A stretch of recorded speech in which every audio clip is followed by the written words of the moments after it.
For those gathered on the Gila River Indian Reservation in Arizona, it was a long time coming. This is a super meaningful event. I can't imagine this sad time in our history when our mothers and families experience so much trauma.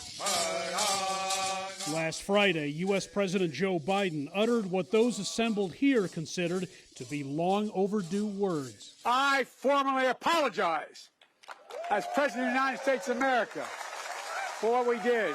I formally apologize. For more than 150 years, beginning in the early 1800s, the federal government took thousands of Native American children from their parents and sent them to boarding schools across the U.S., part of an organized effort to strip them of their culture, history, and language. All told, hundreds and hundreds of federal Indian boarding schools across the country. Tens of thousands of Native children entered the system.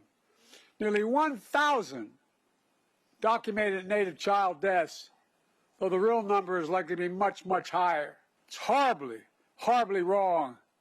It's a sin on our soul. A sin of emotional and physical abuse, of attempted assimilation of Native children into white society that's only recently been put in the spotlight, in part through a series of listening sessions in the western U.S. An investigation into the boarding school system began shortly after Biden became president.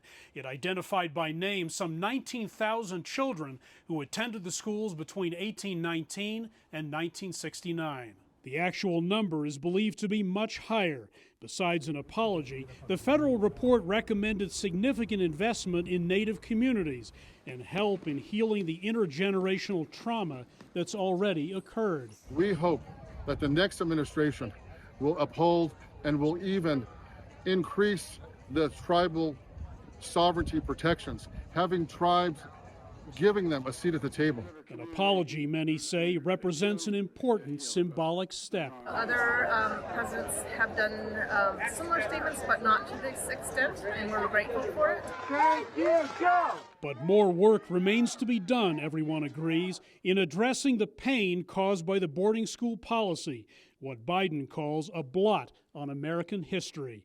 Hendrik Sybrandy, CGTN, Denver.